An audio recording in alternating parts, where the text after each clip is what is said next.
रूस और यूक्रेन के बीच युद्ध का आज 12वां दिन है और ये लड़ाई अब और भी ज्यादा भीषण होती जा रही है। आपको बता दें, आज यूक्रेन के 4 शहरों में सीज फायर का ऐलान किया गया है। ये 4 शहर हैं कीव, खार्किव, सुमी और मारियोपोल। इससे पहले भी 2 शहरों में सीज फायर का ऐलान किया गया था। कुछ घंटों का ये ब्रेक दिया गया था ताकि जो लोग वहां पर फंसे हुए हैं उन्हें एक सेफ पैसेज दिया जाए। और आज एक बार फिर से 4 शहरों में सीज फायर का ऐलान किया गया है। कीव, खार्किव, सुमी और मारियोपोल, ये वो 4 शहर हैं जहां पर सीज फायर का ऐलान किया गया है। तो एक सेफ पैसेज दिया जा रहा है उन लोगों को जो वहां से निकलना चाहते हैं। हमने आपको दिखाया खार्किव की तस्वीर जहां पर हजारों की संख्या में भीड़ नजर आ रही थी खार्किव स्टेशन पर, क्योंकि लोग वहां से निकलना चाहते हैं, सुरक्षित ठिकानों की ओर जाना चाहते हैं। और ये आप मैप पर भी देखिए, ये खार्किव, मारियोपोल, कीव और सुमी में बहुत से भारतीय अभी भी फंसे हुए हैं। तो सबसे बड़ी चिंता उन लोगों की है इस वक्त भारत सरकार को। हालांकि और इलाकों से काफी हद तक अब भारतीय लौट चुके हैं। ऑपरेशन गंगा के तहत सुरक्षित वापसी सुनिश्चित की जा चुकी है, लेकिन सुमी में अभी भी कई भारतीय फंसे हुए हैं। और आज पीएम मोदी ने यूक्रेन के राष्ट्रपति जेलेंस्की से भी इसको लेकर बातचीत की है कि जो भारतीय अभी भी फंसे हुए हैं वहां से उनकी सकुशल वापसी निर्धारित की जा सके। तो ये 4 शहर इस वक्त आप देख रहे हैं, सुमी, मारियोपोल, खार्किव और कीव, जहां पर सीज फायर का ऐलान किया गया है। पीएम मोदी ने यूक्रेन के राष्ट्रपति से 35 मिनट तक आज बातचीत की और पुतिन से भी वो चर्चा करेंगे। दोपहर को पुतिन से उनकी फिर से आज बातचीत होगी, संवाद होगा। इससे पहले 2 बार वो पुतिन से बातचीत कर चुके हैं। आज यूक्रेन के राष्ट्रपति जेलेंस्की से उन्होंने बात की और जैसा हमने आपको बताया, जो भारतीय अभी भी वहां पर फंसे हुए हैं उनकी सुरक्षित वापसी को लेकर यूक्रेन के राष्ट्रपति जेलेंस्की से उन्होंने चर्चा की है और आज पुतिन से एक बार फिर बातचीत होगी। और बहुत से वर्ल्ड लीडर्स हम देख रहे हैं जिन्होंने इस युद्ध को टालने की अपील की है पुतिन से। तो ये भी, चाहे वो जर्मन चांसलर शोल्स की बात की जाए, उससे पहले जो इजराइल के प्रधानमंत्री हैं उन्होंने भी मुलाकात की पुतिन से जाकर, और जो टर्की के राष्ट्रपति हैं उन्होंने भी बातचीत की है। मैक्रोन पुतिन के बीच भी काफ़ी लंबी बातचीत हुई है। तो ये सभी जो वर्ल्ड लीडर्स हैं वो कोशिश कर रहे हैं कि युद्ध को टाला जाए, क्योंकि युद्ध से किसी का फायदा नहीं हो रहा है। तो कोशिश हो रही है कि शांति स्थापित होनी चाहिए दोनों देशों के बीच। युद्ध ये लंबा नहीं खिंचना चाहिए, क्योंकि अगर युद्ध लंबा खिंचता है तो पूरी दुनिया को ये नुकसान झेलना पड़ेगा। तो डिप्लोमेटिक लेवल पर भी ये कोशिशें जारी हैं और आज पीएम मोदी बातचीत करेंगे पुतिन से। 2 बार पहले भी वो बातचीत कर चुके हैं जिसमें सेफ पैसेज की डिमांड रखी गई थी और उसके बाद हमने देखा ये सीज फायर का ऐलान भी रूस की ओर से किया गया है, जिसमें वो ह्यूमन कॉरिडोर दिया गया है, सेफ पैसेज उन भारतीयों के लिए, उन लोगों के लिए जो अभी भी यूक्रेन में फंसे हुए हैं और सुरक्षित ठिकानों पर जाना चाहते हैं।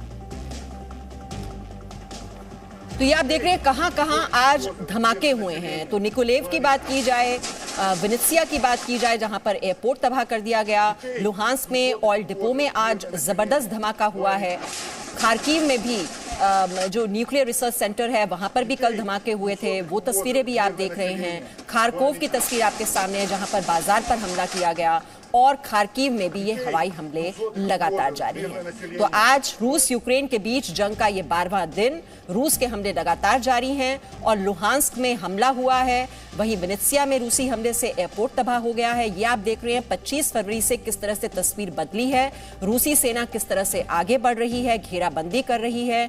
हमने आपको वो रूसी टैंकों की तस्वीर भी दिखाई थी जो रूसी रक्षा विभाग की ओर से जारी किए गए हैं। तो किस तरह से घेराबंदी की जा रही है और अलग अलग शहरों में ये गोलाबारी जारी है रूसी सेना की ओर से, और तस्वीर किस तरह से और ज्यादा भयावह होती चली जा रही है हर गुजरते दिन के साथ, वो भी आप देखिए। 25 फरवरी को इस सैन्य ऑपरेशन की शुरुआत रूस ने की थी और शहर दर शहर किस तरह से तबाही का मंजर देखने को मिल रहा है, लोगों की भी मौत हो रही है और दोनों ओर से क्लेम्स, काउंटर क्लेम्स जारी हैं। जो टैंक तबाह किए जा रहे हैं, जो मिसाइलें दागी जा रही हैं, वो तस्वीरें भी लगातार हम आप तक पहुंचा रहे हैं। और इस बीच जानकारी मिल रही है इस वक्त जो बड़ा बयान चीन की ओर से जारी किया गया है, शांति बहाली के लिए मध्यस्थता को तैयार, ये चीन की ओर से बयान दिया जा रहा है। तो चीन रूस की दोस्ती चट्टान की तरह मजबूत है, ये भी बात चीन की ओर से कही जा रही है और मध्यस्थता की पेशकश भी चीन की ओर से की गई है। तो ये आज का बड़ा डेवलपमेंट, और चीन अगर मध्यस्थता की पेशकश कर रहा है तो इसके पीछे उसकी क्या मंशा है, क्या इरादे हैं, ये भी समझना यहां पर जरूरी हो जाता है। एक जल्दी से कमेंट रविंदर सचदेव आपका। इसमें जो जल्दी कमेंट मुझे दिखता है, ये शब्द चट्टान, ये जैसे अभी जस्ट स्टेटमेंट आई है अगर राइट, कि जब चाइना कह रहा है कि रूस और हमारी दोस्ती चट्टान जैसी है और हम मध्यस्थता में मदद कर सकते हैं। देखिए मध्यस्थता की तो अलग अलग देश बातें कर रहे हैं, मैसेजेस कन्वे भी किए जा रहे हैं पुतिन को, जेलेंस्की को, उसने कुछ कहा, ये वो परसुएट किया जा रहा है। बट जो चाइना की स्टेटमेंट अगर ये जो अभी आ रही है, जो मुझे समझ आ रहा है, ये बहुत ही अहम स्टेटमेंट है। केवल यही नहीं कि मध्यस्थता की उसने ऑफर करी है, ठीक है, हो सकता है रूस बोले या ना माने, बाकी और भी कह रहे हैं, बट जो उसने ये जो ऑपरेटिव वर्ड यहाँ पे कि हमारी दोस्ती चट्टान के जैसे है, इसका बहुत बहुत बड़ा इम्प्लीकेशन है।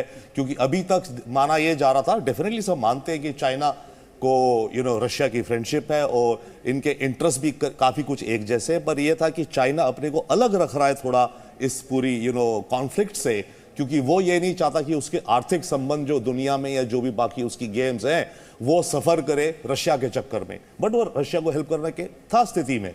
तो अब ये जो स्टेटमेंट, तो ये इस समय मतलब ऑब्जर्वेशंस एनालिसिस चल रहे थे आई थिंक सबके, तो ये जो स्टेटमेंट आई इसलिए बहुत अहम है क्योंकि ये क्लियरली कह रही है, चाइना कह रहा है कि मैं रशिया के साथ हूं चट्टान जैसे, as a rock I stand, maybe that's what they saying.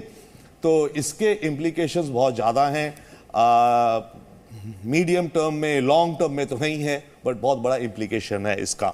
और इसका यस हो सकता है फिर मध्यस्थता में रियल कुछ इंटरवेंशन भी हो जाए। भाई अब चट्टान जैसा देश है और चाइना है और रशिया को हेल्प कर रहा है और पार्टनर, तो रशिया का ठीक है चाइना आप आके, आपका जो सजेशन हम मान जाते हैं, तो इसमें चाइना अगर वो नेक्स्ट स्टेप हो जाता है कि चाइना ने जो ऑफर किया वो मैं मान गया, तो चाइना की अहमियत और इन्फ्लुएंस और बढ़ जाता है। सपोजिंग चाइना यही कहते ओके रशिया हम ये प्रयास करते हैं, 12 घंटे का सीज फायर करो, जस्ट कोई कंडीशन नहीं, बस 12 घंटे रुक जाओ, कॉरिडोर्स को निकाल दो। रशिया कहते हैं ठीक है, हम चीन के कहने पे ये कर देते हैं, मतलब नॉट डायरेक्टली बट इनडायरेक्टली मोर और लेस। तो ऐसे में इस समय एक्चुअली ये और भी है ना, जो मध्यस्थता कराएगा या जिस जो इंटरलॉक्यूटर दिखेगा आगे या पीछे, उसकी भी अपनी कुछ जियोपॉलिटिकल पोजीशन बनेगी।